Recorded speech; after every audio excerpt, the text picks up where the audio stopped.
tortillas 3 ways. Vámonos. All right, we're gonna start with the one that rules them all, corn tortilla. In order to make a tortilla, corn tortilla, you need 3 ingredients: water, corn, and cal or calcium hydroxide. The calcium hydroxide is used to cook the maize in order to get a process named nixtamalization.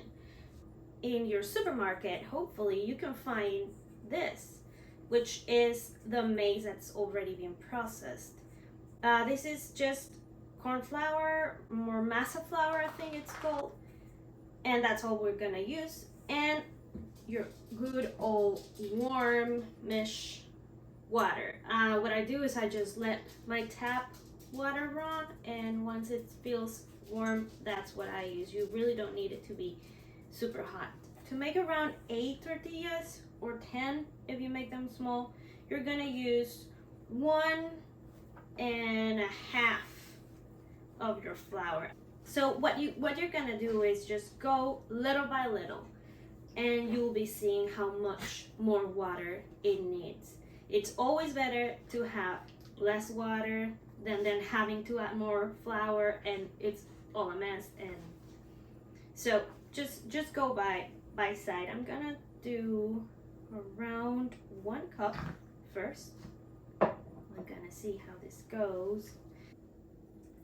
Way more than what I added in the beginning. I think I'm gonna use the whole, what was it? It was 1 3/4 cups that I used today. I actually think that this is gonna be it for the water.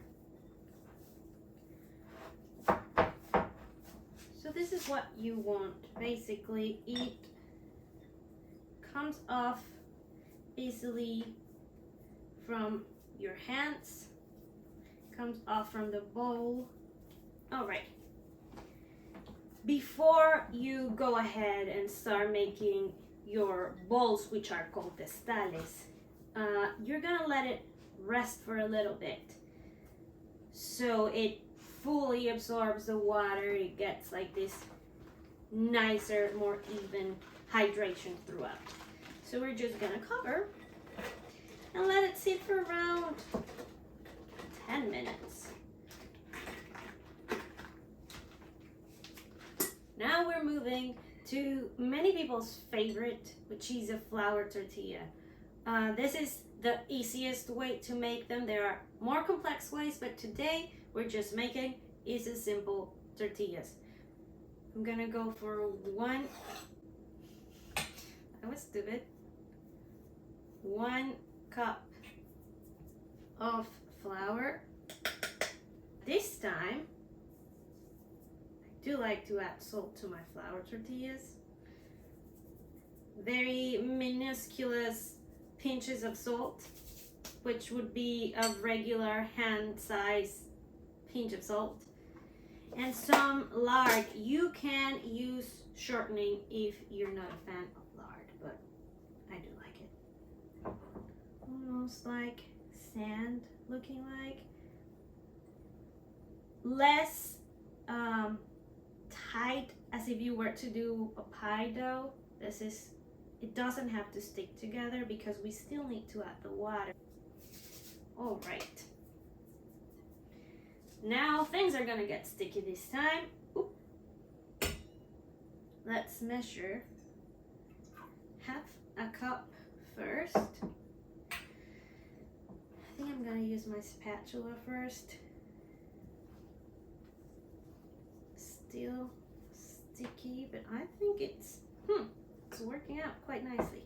So let's let it sit, rest a little bit, and we'll be back working with it.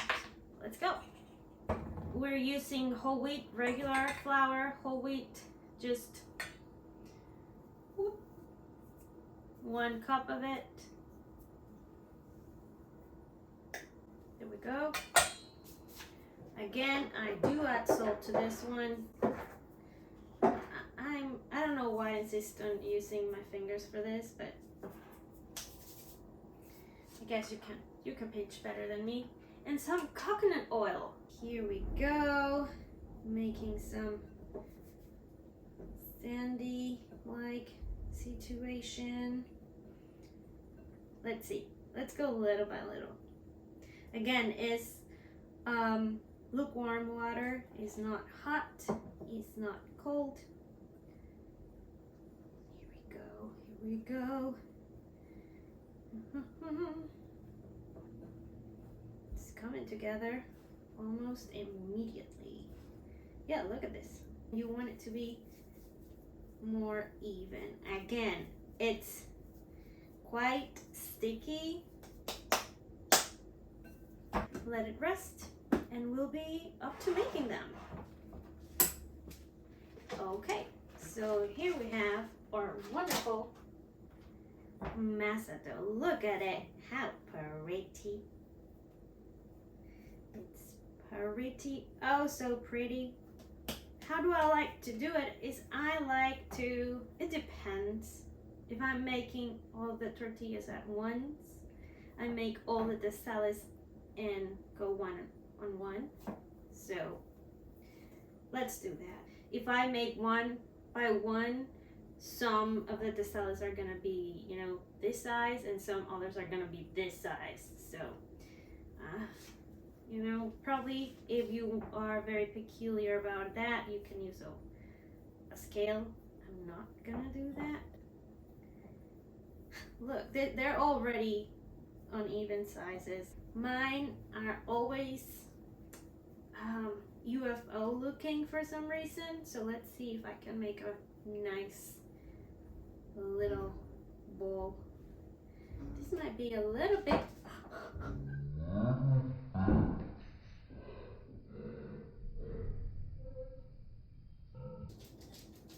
One, and let's keep going.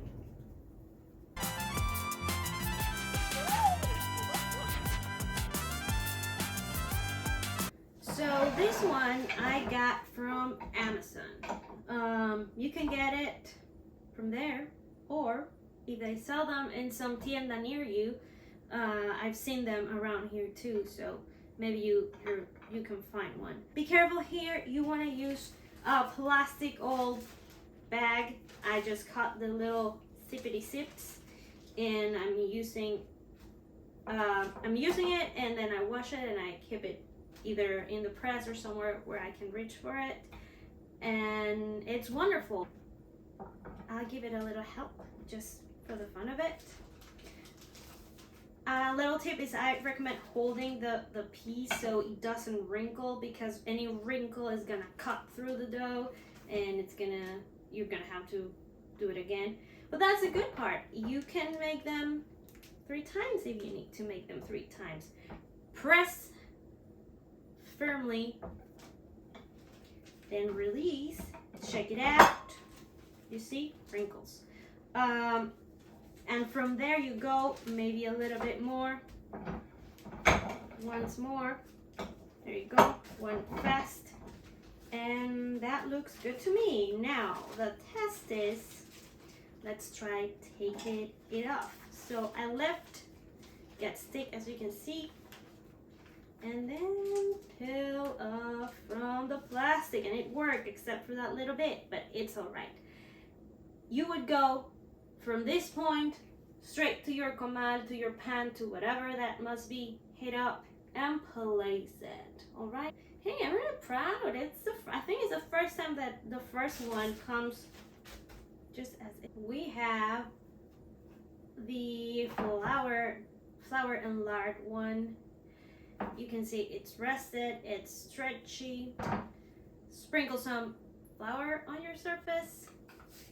I have this tiny wonderful thingy, but a regular one would work just fine. I just like it because it's small. In this case, I'm just gonna go regular size. Like, how do you call them? They divide them here by taco size, street taco size, and burrito size, things like that. I'm just gonna do 4 regular size tortillas. Okay, so I try going 1 and then flip it and then flip it.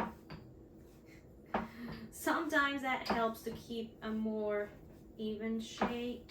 Sometimes Now, the reason why you can't make them in the press is because of the gluten of the flour. They want to come back to, they shrink again every time you flatten them.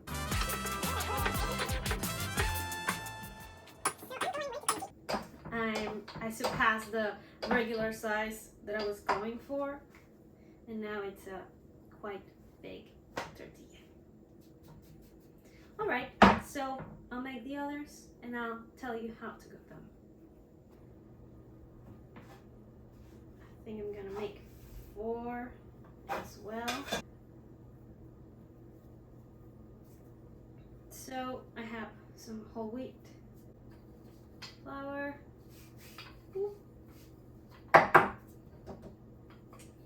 Okay.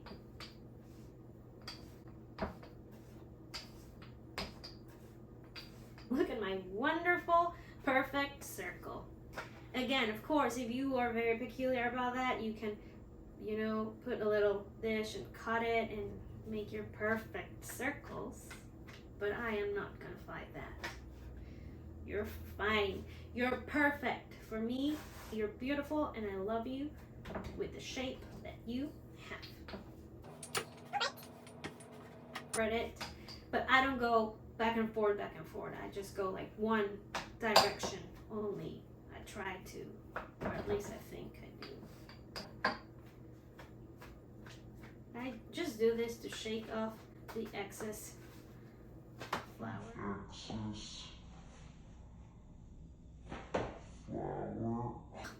Look, of course, they never come out the same size. This is the mama and this is the baby. Hey, some people want them bigger. And some people like them smaller. Don't listen to me. It's the flour getting into my brain. And let's go to the cooking. I'm gonna start by cooking my flour tortillas. The color will start changing and some bubbles will appear.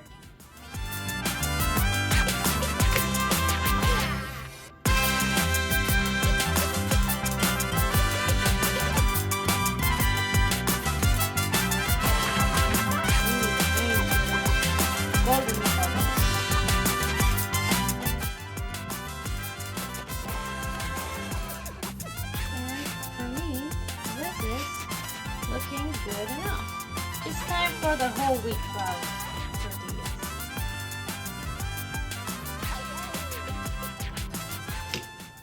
If I'm using it for a breakfast burrito, then I'll take them as soon as they're halfway through or almost done, because I want them to finish cooking with the eggs in my frying pan.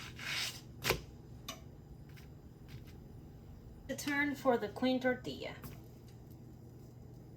To know when my bottom side is cooked, I do that, and if it moves enough loosely, the other side is cooked, and then I flipped it. Ooh, you see? Ooh.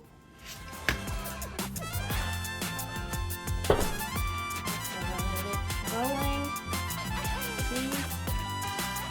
And I think now might magic. Yeah, there we go. That big bubble that it's forming inside helps you cook the tortilla throughout, and it's giving the tortilla its famous belly. Like that. That's nice. And you see?